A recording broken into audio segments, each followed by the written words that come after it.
Fiery rhetoric between the United States and North Korea with warnings out of Pyongyang of missile strikes and full-blown war.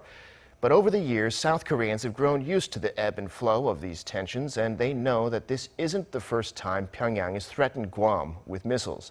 Our Oh Jung-hee has more on the reaction of the South Korean people. For years, the cycle has repeated.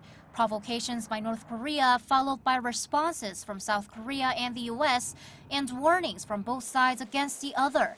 It would seem that tensions now are at a never-before-seen level, with Pyongyang threatening to lay siege to Guam with its missiles and President Trump's warning of fire and fury.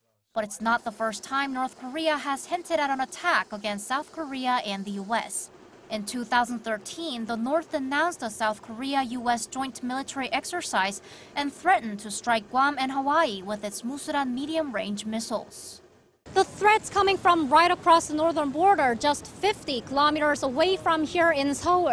But both in 2013 and now, the citizens here are calm as ever. With so many similar comments coming out from their northern neighbor, South Koreans take it as the usual bluffing.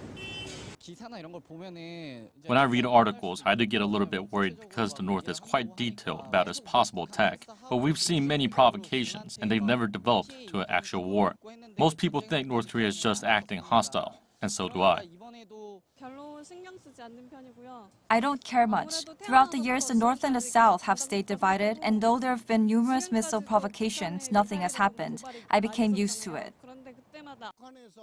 The North frequently says it will turn South Korea into a sea of fire, but that can happen only when it's firm about life and death. The matter of war is not that simple. Experts say Koreans are fairly calm because they've been exposed to continual threats for over 6 decades, and many factors make the chance of a full-scale conflict quite low. If North Korea strike Guam area like it had announced, then the U.S. will strike back, which will put the North in a dangerous position. The Pyongyang regime knows it will collapse if a war breaks out, so it's expected to take prudent actions. Tensions will rise for a while, but they won't lead to physical conflicts.